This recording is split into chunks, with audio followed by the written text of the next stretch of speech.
प्यारे बच्चों, मैं आदर्श त्रिपाठी एक बार फिर आप सबके सामने हाजिर हूँ एक नया टॉपिक लेके, बेसिक्स ऑफ थर्मल इंजीनियरिंग। दो ब्रांचों में इन्हें पढ़ने में मदद मिलेगी। पहला, मैकेनिकल के सेकेंड ईयर के सभी स्टूडेंट्स को इसमें मदद मिलेगी, और दूसरा, सिविल इंजीनियरिंग के फर्स्ट ईयर के basics of mechanical and electrical engineering के बच्चों को इसमें मदद मिलेगी। चलिए टॉपिक की शुरुआत करते हैं। थर्मोडायनेमिक्स। थर्मोडायनेमिक्स बेसिकली होता क्या है? थर्मोडायनेमिक्स दो शब्दों से मिलकर बना हुआ है। पहला थर्मो, दूसरा डायनेमिक्स। थर्मो टेम्परेचर से लिया गया है, और टेम्परेचर यानी कि हीट एनर्जी की बात की जा रही है, और डायनेमिक्स मतलब गति करना, ट्रांसफार्म होना one place to another place.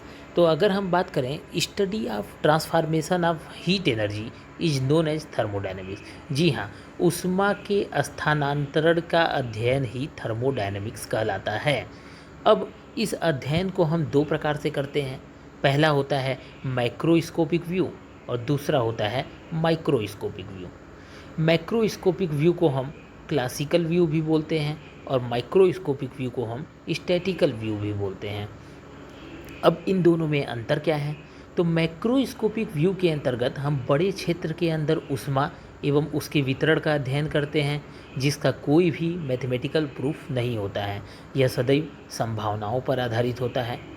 तथा माइक्रोस्कोपिक के अंतर्गत हम छोटे क्षेत्र या बिंदु से बिंदु पर ऊष्मा एवं उसके वितरण का अध्ययन करते हैं। यह पूर्णतः मैथमेटिकली प्रूफ होता है तथा संभावनाओं पर आधारित नहीं होता है।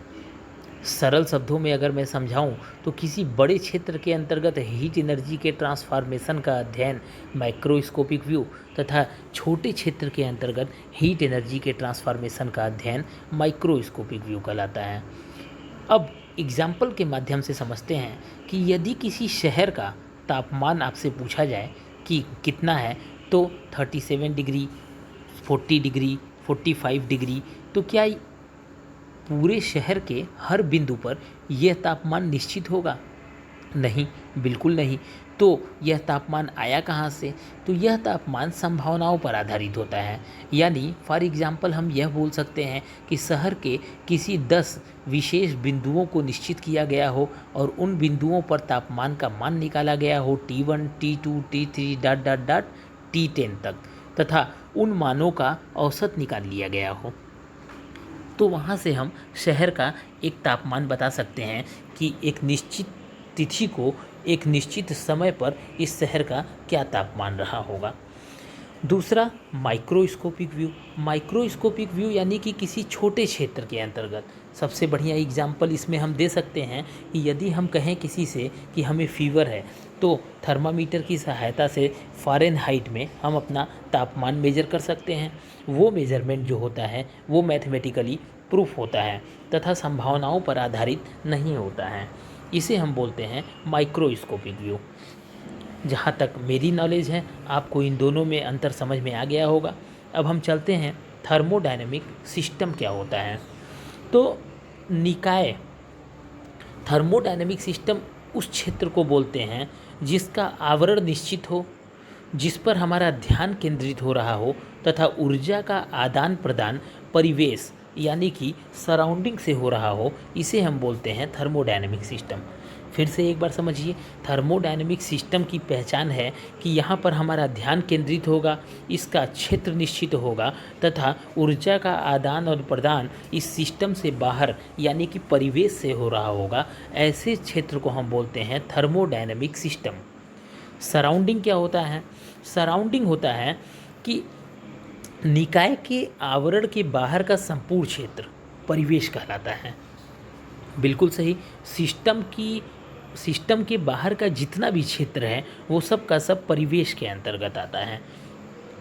अब बात होती है बाउंड्री की। बाउंड्री क्या होता है? तो ऊष्मागतिकी निकाय तथा परिवेश को अलग करने वाली जो काल्पनिक रेखा होती है उसे हम आवरण कहते हैं।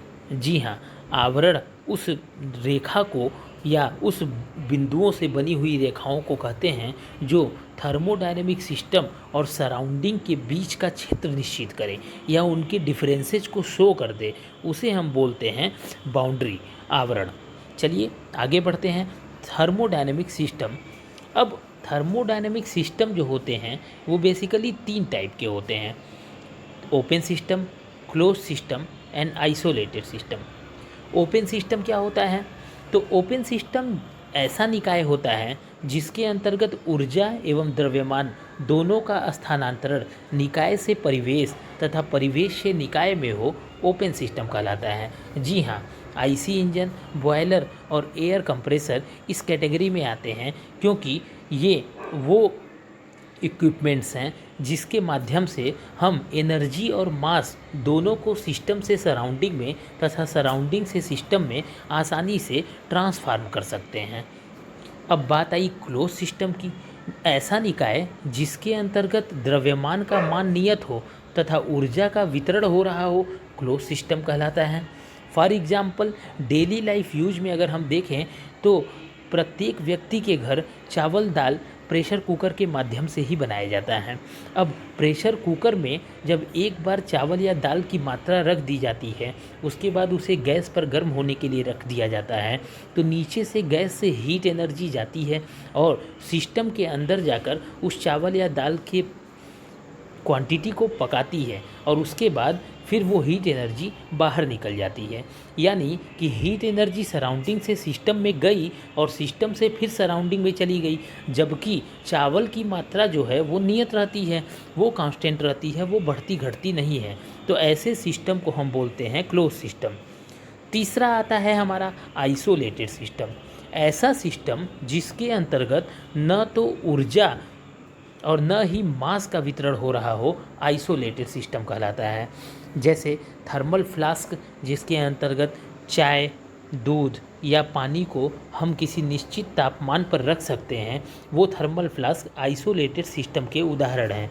इनमें न तो एनर्जी जा सकती है और न ही एनर्जी ट्रांसफ़र हो सकती है, न ही मास ट्रांसफ़र हो सकता है। इसलिए कुछ समय तक यह अपने तापमान को नियत बनाए रखता है। अब बात आती है कि थर्मोडायनेमिक सिस्टम को तो हम बता दिए कि ओपन सिस्टम, क्लोज सिस्टम और आइसोलेटेड सिस्टम। क्या इसके कुछ और भी प्रकार होते हैं? जी हाँ, बिल्कुल। बहुतायत मात्रा में बहुत लोगों ने बहुत तरीक़ों से थर्मोडायनेमिक सिस्टम का वर्गीकरण किया है। हम 2 आपको बताते हैं जो मोस्ट इम्पॉर्टेंट और बेसिक्स हैं। पहला, ऊष्मा एवं द्रव्यमान के वितरण के आधार पर, जो पहले आप सुबह पढ़ चुके हैं, open system, close system and isolated system. तथा दूसरा, कार्यकारी पदार्थ के आधार पर, जैसे होमोजीनियस और हेट्रोजीनियस। अब होमोजीनियस सिस्टम क्या होता है, हेट्रोजीनियस सिस्टम क्या होता है? होमोजीनियस सिस्टम को हिंदी में बोलते हैं समांग निकाय तथा हेट्रोजीनियस सिस्टम को हिंदी में बोलते हैं विसमांग निकाय। समांग निकाय यानी कि होमोजीनियस सिस्टम क्या होता है? ऐसा सिस्टम जिसके अंतर्गत कार्यकारी पदार्थ एक ही अवस्था में हो, समांग अवस्था कहलाते हैं। यानी कि या तो ये ठोस और ठोस का मिश्रण होगा, या तो यह द्रव और द्रव का मिश्रण होगा, या तो यह गैस और गैस का मिश्रण होगा। यानी पदार्थ अपनी एक समान अवस्था में अगर मिलेंगे तो वो होमोजीनियस सिस्टम कहलाएगा। जबकि यदि पदार्थ समान अवस्था में नहीं मिल रहे हैं तो ये होमोजीनियस सिस्टम का उदाहरण नहीं हो सकता है, ये हेट्रोजीनियस सिस्टम का उदाहरण होगा। यानी कि ऐसी अवस्था जिसके अंतर्गत निकाय के अंदर वर्किंग सब्सटेंस एक से अधिक अवस्था में पाए जाते हैं, हेट्रोजीनियस स्टेट कहलाता है। जी हाँ, चलिए आगे बढ़ते हैं। Types of thermodynamic boundaries. अब जो हमारा बाउंड्री था, वो बाउंड्री के कितने प्रकार होते हैं? आवरण बेसिकली 2 ही टाइप के होते हैं। पहला होता है वास्तविक आवरण, दूसरा होता है आभासी आवरण। जी हाँ, रियल बाउंड्री और इमेजिनरी बाउंड्री। रियल बाउंड्री किसे बोलते हैं? वह आवरण जो अपना क्षेत्र चेंज ना करे, एक टाइम के साथ या समय के साथ जो अपने क्षेत्र को न चेंज करे, वो रियल बाउंड्री कहलाता है। और समय के साथ जो अपने क्षेत्र को चेंज करता रहे, वो आभासी आवरण कहलाता है।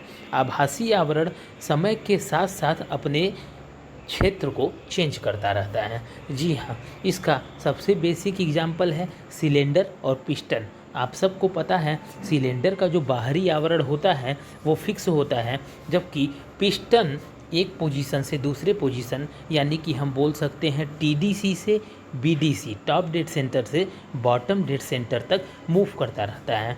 तो हम बोल सकते हैं कि जो पिस्टन की बाउंड्री होती है वो इमेजिनरी बाउंड्री होती है, क्योंकि आज वर्तमान में किस पोजीशन पर है ये समय के साथ साथ बदल सकता है। पिस्टन मूव करता रहता है आगे पीछे या ऊपर नीचे, और सिलेंडर की जो बाउंड्री होती है वो फिक्स होती है, इसलिए ये रियल बाउंड्री कहलाती है। अब बात आती है थर्मल प्रॉपर्टीज़ की। थर्मल प्रॉपर्टीज़ क्या होते हैं? तो ऐसी कुछ विशेष कैटेगरी या ऐसी विशिष्टियाँ जो किसी ऊष्मागतिकी निकाय को परिभाषित करें, थर्मल प्रॉपर्टी कहलाती हैं। यानी कि किसी थर्मोडायनेमिक सिस्टम को डिफाइन करने के लिए कौन कौन से बेसिक टर्म्स हमके आवश्यक हैं वो थर्मल प्रॉपर्टी की कैटेगरी के अंतर्गत आते हैं। तो इसमें 3 मोस्ट इम्पॉर्टेंट होते हैं। पहला होता है दाब, प्रेशर, दूसरा होता है आयतन, वॉल्यूम, और तीसरा होता है तापमान, टेम्परेचर। जी हाँ, अब function of thermodynamic system 2 function use किए जाते हैं ऐसे में। थर्मोडायनेमिक सिस्टम में हम 2 प्रकार के फंक्शंस को यूज करते हैं। पहला होता है पाथ फंक्शन तथा दूसरा होता है point two point function. Path function क्या होते हैं? पाथ फंक्शन जब किसी निकाय के अंदर ऊष्मीय गुणों को हम एक स्थान से दूसरे स्थान तक जाते समय अध्ययन करते हैं तो ऐसा फंक्शन पाथ फंक्शन कहलाता है। तथा पॉइंट फंक्शन क्या होता है? पॉइंट फंक्शन होता है जब किसी ऊष्मीय निकाय के अंदर हम ऊष्मीय गणों को किसी एक निश्चित बिंदु से दूसरे बिंदु के बीच में अध्ययन करते हैं। यानी कि यदि हम आपसे कहें कि हमें किसी स्थान A से किसी स्थान B तक जाना है तो A और B के बीच में क्या अंतर है यह आप बताइए। तो आप A पर थर्मल प्रॉपर्टी जितनी भी आपको बताए हैं, ताप, आयतन और दाब, इन तीनों को आप निकाल लेंगे, तथा B पर आप निकाल लेंगे ताप, आयतन और दाब, और इन दोनों के बीच में आप डिफरेंसेस क्लियर कर लेंगे कि कौन कौन से डिफरेंसेज हैं। ये पॉइंट फंक्शन हो गया। जबकि पाथ फंक्शन में आपको क्या करना पड़ेगा कि पॉइंट A से B तक पहुंचने के बीच में जो भी चेंजेज आए हैं उन्हें आपको क्लियर आउट करना पड़ेगा।